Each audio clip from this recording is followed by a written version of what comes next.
আসসালামু আলাইকুম সবাইকে শাকিল লার্নিং একাডেমিতে স্বাগতম। আমরা শিখছি শুধুমাত্র নতুনদের জন্য মাইক্রোসফট এক্সেলের বেসিক কোর্স। মাইক্রোসফট এক্সেলের আজকের পর্বে আমরা হোম মেনুর কিছু গুরুত্বপূর্ণ বিষয় জানব। নিজেকে একজন এক্সেল এক্সপার্ট হিসেবে গড়ে তুলতে যা জানা খুবই প্রয়োজন।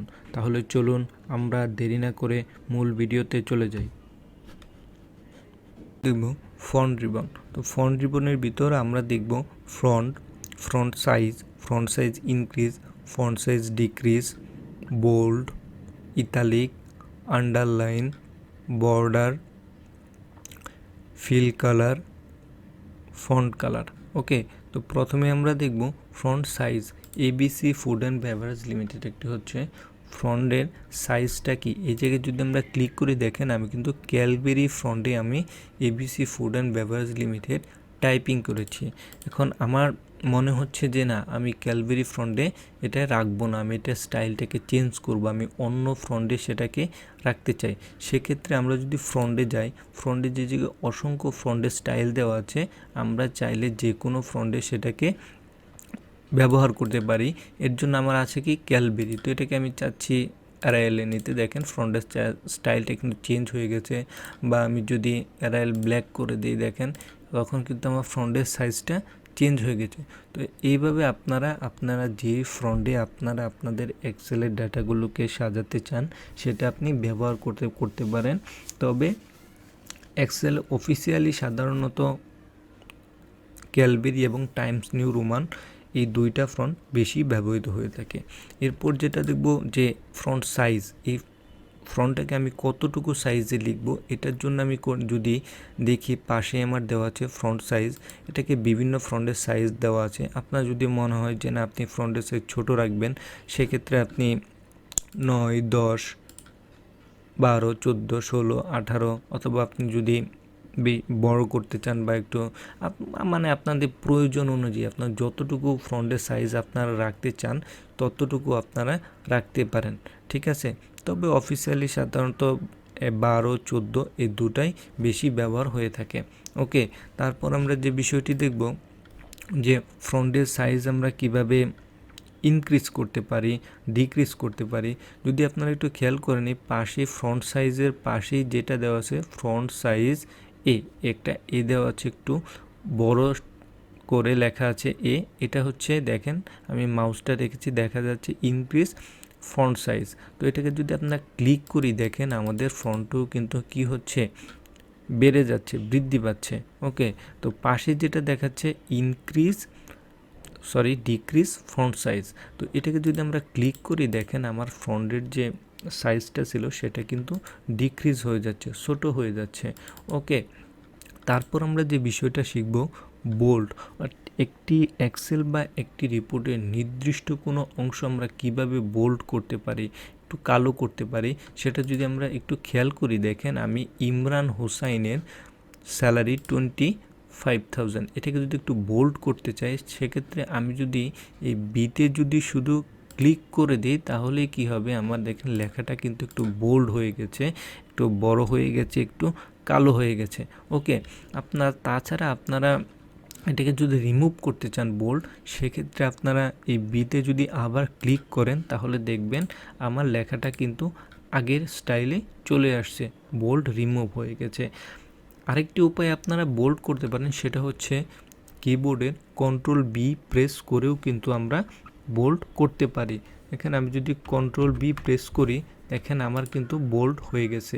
আবার আমি যদি সেটাকে রিমুভ করতে চাই, সেমভাবে কিবোর্ডের Ctrl+B প্রেস করে দিতে পারে, এখন আমার কিন্তু রিমুভ হয়ে গেছে। ওকে, এখন আপনি যদি ইতালিক করতে চান, তারপর যে বিষয়টা শিখব যে লেখাগুলো কীভাবে ইতালিক করতে হয়, পাশে দেওয়া আছে ইতালিক।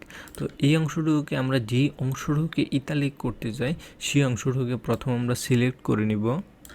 সিলেক্ট করে জাস্ট হচ্ছে আয়াতে ক্লিক করে দেব। দেখেন লেখাটা কিন্তু ইতালিক স্টাইলে চলে আসছে, আগে ছিল আপনার একরকম, ঠিক আছে। তো এখন যদি আমি এই ইতালিকে যদি শুধু ক্লিক করে দিই, দেখেন লেখাটা কিন্তু আমার ইতালিকে চলে আসছে, অন্য একটা স্টাইলে চলে আসছে। ওকে, এছাড়াও আপনারা যেটা করতে পারেন, ইতালিক অন্য স্টাইলে করতে পারেন, কিবোর্ডের Ctrl+I প্রেস করে দিবেন, দেখেন ইটালিক হয়ে গেছে। যদি মনে করেন যে না আমি ইটালিক স্টাইলে লিখবো না, রিমুভ করে দিব, সেক্ষেত্রে কিবোর্ডে Ctrl+I প্রেস করবেন, দেখেন আমার আগের স্টাইলে চলে আসছে। ওকে, এখন আমরা চাচ্ছি তারপর আমরা যে বিষয়টা শিখব, এক্সেলে কিভাবে কোনো অংশকে আন্ডারলাইন করতে হয়।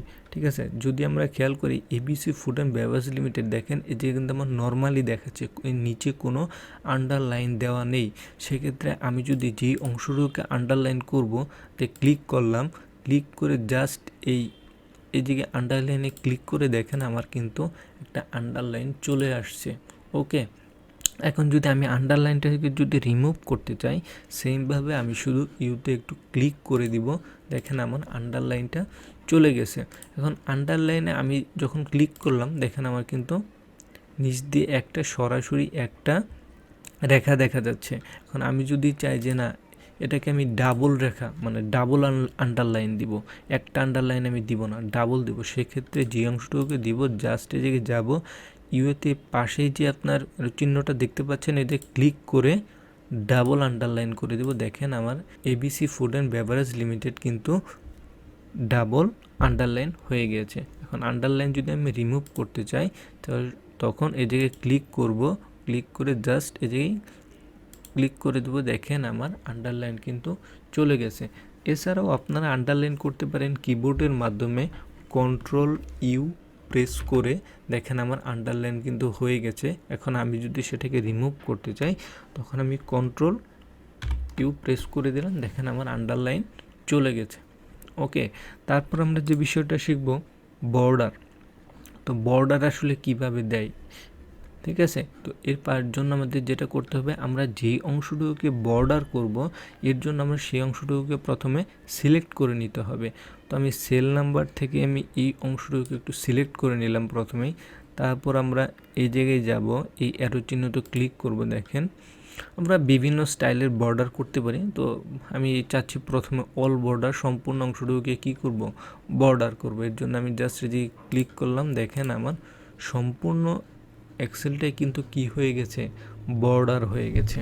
ওকে, এটাকে যদি আমি চাই যে না আমি বর্ডার রাখবো না, আমি রিমুভ করে দিব, সেক্ষেত্রে আবার সম্পূর্ণ অংশটুকুকে সিলেক্ট করব, সিলেক্ট করে জাস্ট নো বর্ডারে ক্লিক করে দিব, দেখেন আমার কিন্তু বর্ডার চলে গেছে।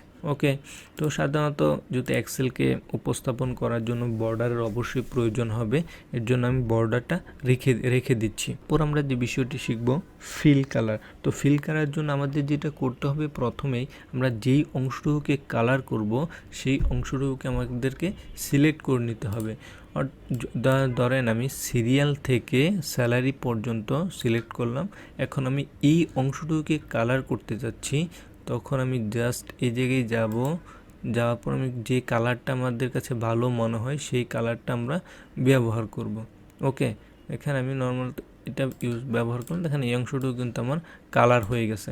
এখন আমি যদি চাই যে না আমার এক্সেলে আমি কোনো ফিল কালার করব না, কোনো কালার করব না, স্বাভাবিক থাকবে, সেক্ষেত্রে সেমভাবে আমরা এই ফিল কালারে যাওয়ার পর হোয়াইট যে অপশনটা আছে, এটাকে আমি হোয়াইট করে দেব।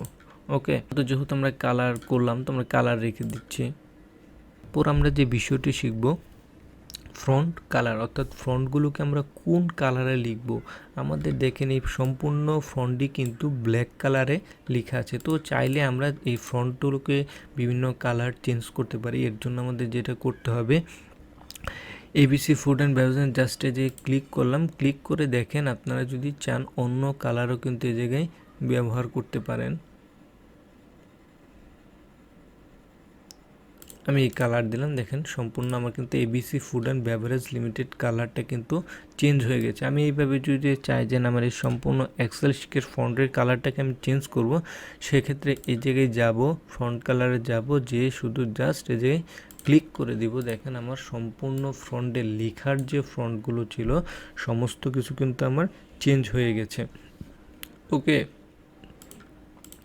এই ছিল আমাদের ফন্ট রিবনের টুলস বারের ব্যবহার। ফন্ট রিবনের মাধ্যমে আমরা যা শিখলাম, ফন্ট আমরা কোন ফন্টে লিখব, একটি লেখাকে আমরা বিভিন্ন ফন্টে লিখতে পারি, এর সাইজকে আমরা বৃদ্ধি করতে পারি, কমাতে পারি, ফন্টকে বোল্ড করতে পারি, ইতালিক করতে পারি, আন্ডারলাইন করতে পারি এবং ফিল কালার করতে পারি এবং ফন্টের কালার করতে পারি এই ফ্রন্ট রিবনের মাধ্যমে।